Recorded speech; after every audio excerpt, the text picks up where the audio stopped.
Good afternoon. My name is Sergeant First Class Smith. I am a healthcare recruiter in Columbia, South Carolina.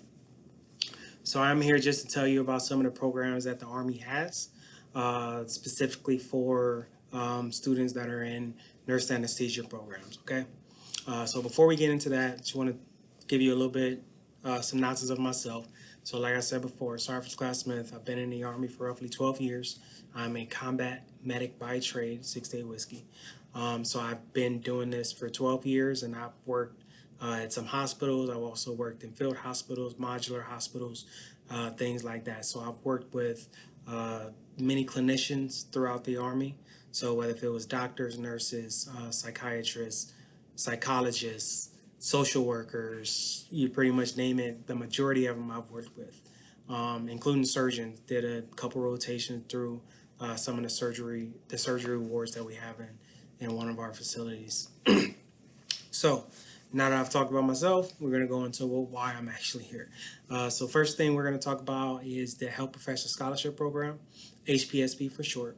So what this is a scholarship that the Army gives for this one specifically for nurse anesthesia students. What it does is it pays for your tuition, your books, your fees, anything that the school requires you to have in order to complete the curriculum, the Army will pay for. What it also gives is a stipend every single month. Right now, this stipend is roughly $26.08. It gets adjusted every July. It has not been adjusted this July yet, but we expect for it to continue going up, especially with how bad inflation was over the past year. So with this scholarship, you will be in a reserve status, okay? So you will only have to worry about schooling while you're currently in school. So you'll be paid that stipend no matter what. That's coming, whether if you are taking a test today or in class tomorrow, that money is coming no matter what. So what happens after you graduate, right? What happens after you graduate, well, pretty much once you graduate, you'll complete 2 different trainings. Neither are basic training, okay? First one is called direct commissioning course. That is pretty much a 4-week course in Oklahoma that's pretty much going to teach you the basics of the Army, right? So wearing a uniform, customs and courtesies, things like that, right? Second training you'll go to is called Basic Officer Leadership Course.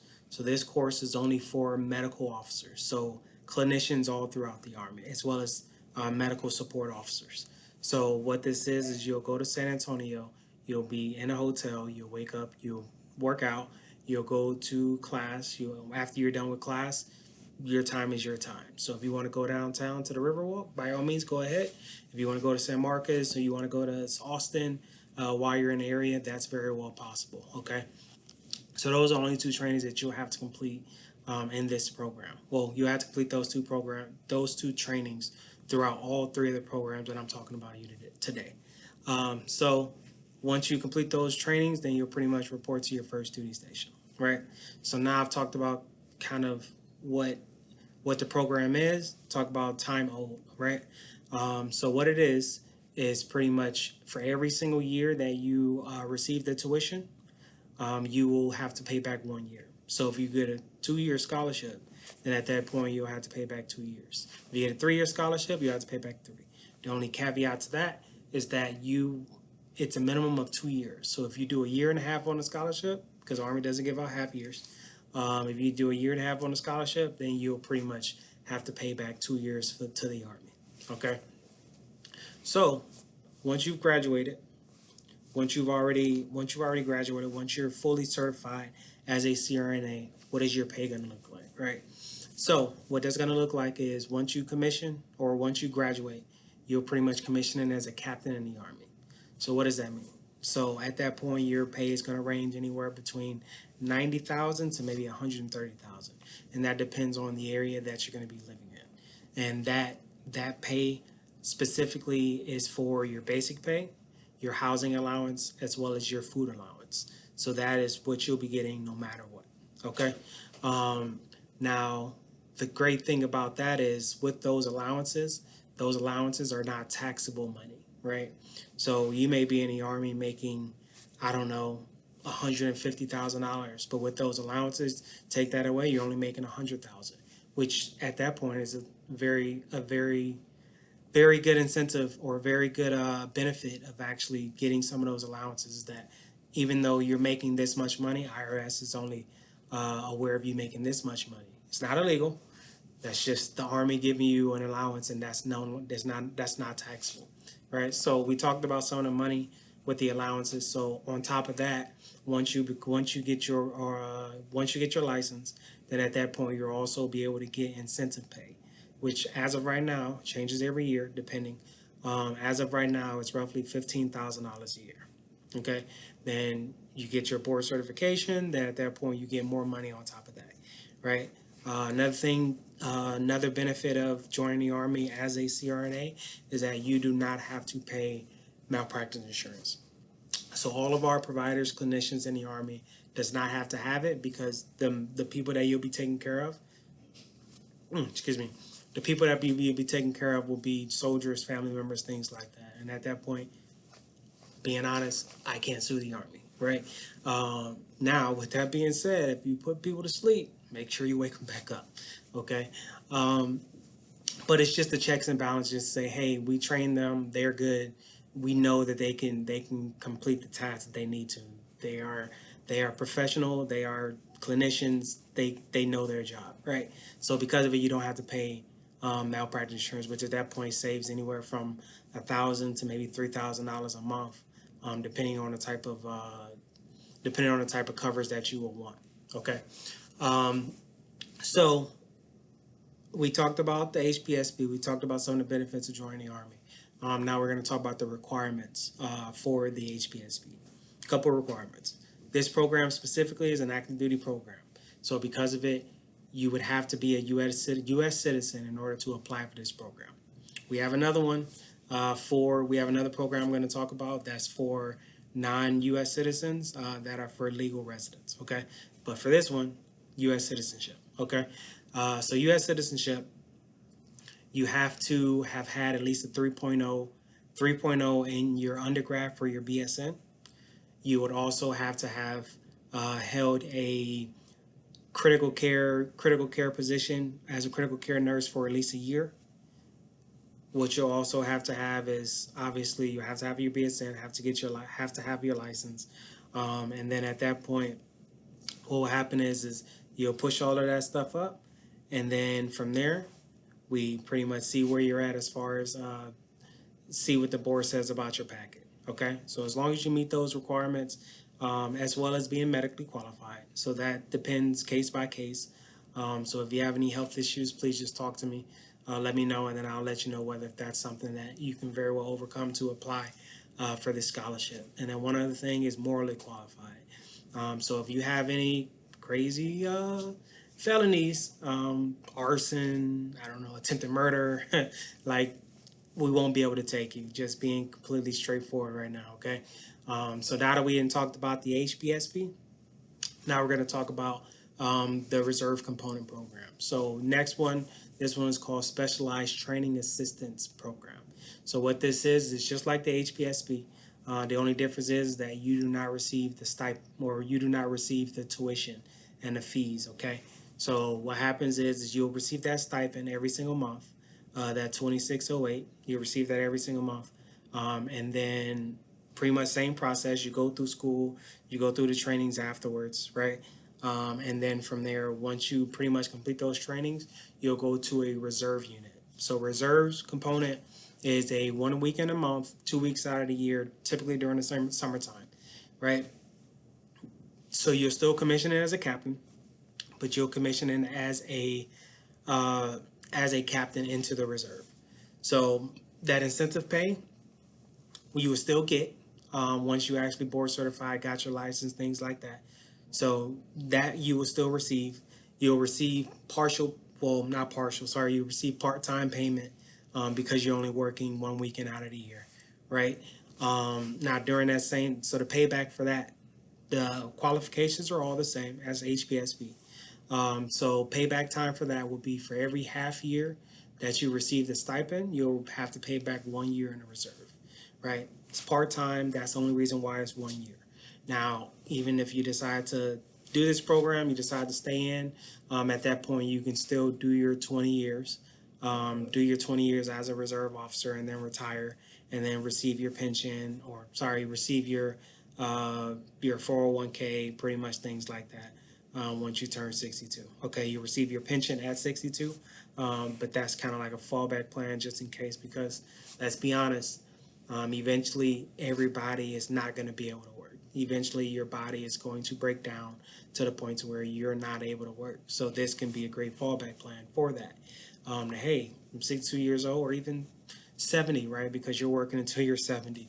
And you say, hey, well, I don't know exactly what I'm going to do right now because I got some money saved up, but I still want to maintain that same quality of life. Then at that point, that can be a great supplement to it. Okay, so that's the reserve component. That is the strap, right? Still have to go through those same two trainings. You do not receive the tuition or fees, but you do receive the stipend, and then you'll have to pay back pretty much double the time that you receive for the stipend. So if you got 6 months or 2 years, right? If you got 2 years for the stipend, then pretty much you'll have to pay back 4 years in a reserve, right? 1 week in a month, 2 weeks out of the year. Now, last program. So this one is our direct commissioning program. So this is for personnel that have already graduated nurse anesthesia school, are already fully certified CRNAs. Okay. Now, for this program, this is an active duty. As of right now, we do not have a mission for a reserve. Now, granted, if you are interested in a reserve, please just let me know, and then from there we can I can kind of look at it for the next fiscal year, which starts in October, and then that would be kind of where we look at to kind of see, hey, is this something that you want to do? So, direct commissioning for CRNAs. So what this does is same thing, active duty. Same thing, active duty.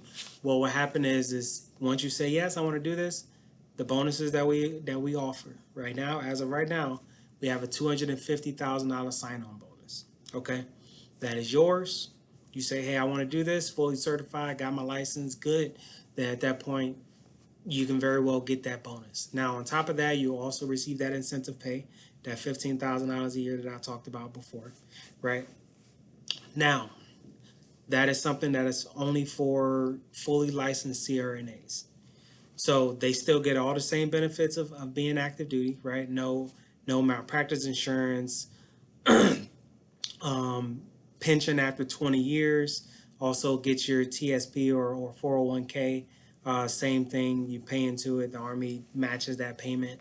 You can retire, and then at that point, once again, great supplement. But the great thing about the active duty version of it, and that's the HPSP or the direct commissioning that I'm talking about right now, is that you receive that immediately after you get out of the Army. Okay, now granted, we are all human, so at that point, eventually, our bodies are going to say, "Hey, well, I don't like this," and then eventually something bad's going to happen, right?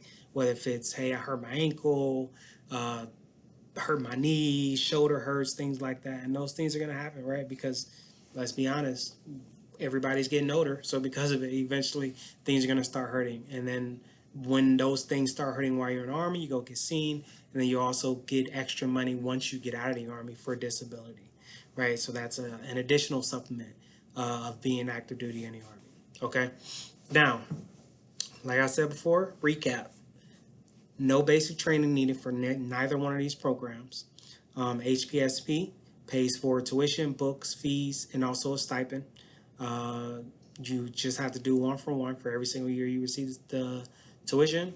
You have to pay back 1 year in the Army, minimum of 2 years, right? STRAP, which is the reserve component, Specialized Training Assistance Program, that is no tuition, no books, no fees, but you get the stipend every single month. And then you also get 45 days of active duty pay as a second lieutenant during those off seasons. But because you're South Carolina USC, you don't have off seasons because your schools are year round. So don't really have to worry about that. But you don't have to go through basic training either. You can also receive your pension at 62 if you decide to do 20 years. And then pretty much you receive your 401k and pension, or sorry, you receive your pension at 62, right? Direct commissioning, $25,000 sign-on bonus, initial incentive pay of $50,000 a year. That's for every single one of the programs that I talked about. And then also traveling opportunities, leadership opportunities, 30 days vacation for any active duty. Anytime you're active duty, you get 30 days vacation for the year. I mean, there's a plethora of health insurance. Sorry, I know we all got families. Health insurance, free health insurance for you and your family members, right? So those are some of the incentives that the Army has. Couple questions that I usually get. I just want to cover a couple things. Couple questions that I usually get is, where do I get to go if I go active duty? So at that point, what will happen is once we put everything into the system, you'll pretty much, if you go direct commissioning, we'll handle it on our end. But if you do the HPSP, you'll have a program manager, and then from there you'll give your wish list. The wish list says, hey, I want to go to, I don't know, I want to go to Hawaii, right? Got it. I want to go to Hawaii. I want to go to Germany. I want to go to Colorado. At that point, we put it in. Typically, the person that's at our Human Resources Command, they pretty much handle all assignments for all of the Army. They'll pretty much say, okay, well, this is what I got. This is what you want. Let's work to kind of find a middle. Or if you have something that is available for where you want, then they'll work with you to get you what you want. Granted, we want our clinicians to be happy because we need them. Being honest, just want to be transparent. So we try to work to kind of give them what you want, but then at the same point, if the Army doesn't have it open, then you won't be able to get it, right? So you'll have some say in where you go, kind of a wish list, and then from there, they'll work with you. So that was typically one of the biggest questions, obviously, about the basic training. Application process. Last thing. So what does the application process looks like? So what it looks like is this. The moment you say, hey, I want to do this is something I want to explore, from there we'll schedule an appointment. We'll have you come to the office, or I will come to you. We meet at a coffee shop, Starbucks. We like Starbucks. So we can meet at a coffee shop, or you can come to the office. From there, first appointment typically takes an hour and a half, 2 hours, depending. So this will all just be, hey, putting you in the system, doing your fingerprints, things like that, right? After that happens, we'll give you a list of things that we're going to need. We pretty much build the packet. That packet consists of all the information we have to put into the system, and then we also consist of letter of recommendations, a medical physical. At that point, we can send you through MEPS, which is a one-day thing, or we can send you through the MTF, the military treatment facility, either on Fort Jackson in Columbia. We can send you out to Fort Gordon in Georgia and Augusta. That's also one day. So it really just depends on what your medical history looks like. Okay, so we'll do that. Once they say yes, you're good, we'll put everything together, push it up before the selection board. The selection board says yes, and then from there we'll come back. We'll have you sign some more documents, and these are the documents that actually put you into the Army. So everything that you're signing beforehand for the selection board, are all statement of understanding documents. You're not signing your life away. You're not joining the Army right now. It's just because we have to do a background check. We just have to get your permission to do some of the things we need to do for a background check, whether if it is a police check or a credit check or anything like that, because you'll be getting security clearance if you join the Army as an officer. Okay. Now, and then from there, once selection board goes up, they say yes, you come back, we sign all the documents, you commission into the Army, and then from there, you'll pretty much start getting paid. Now, I know I talked about a legal resident program, the STRAP. STRAP program was the one that I specifically said was for U.S. citizens can do it as well, but that's the one that legal residents can very well apply for. Okay, so besides that pretty much concludes all of my information. I'm sorry I'm been here for about 20 minutes, but just wanted to put that information out to you. Please just let your professor or Ms. Gutshaw know kind of any questions that you very well may have, or you can call me, text me, email me directly if you have any questions specifically. So you can call me or text me at 803-457-0432, or you can send me an email at nelson.c, as in Charlie, .smith13.mil, that's MIL, @mail.mil, right? That's nelson.c as in Charlie, a.smith13.mil, M-I-L, @mail.mil. Phone number one more time is 803-457-0432. Thank you. I appreciate you sitting here listening to me for about 20 minutes. Uh, besides that, if you got any questions, please just let me know. Besides that, you all have a good day.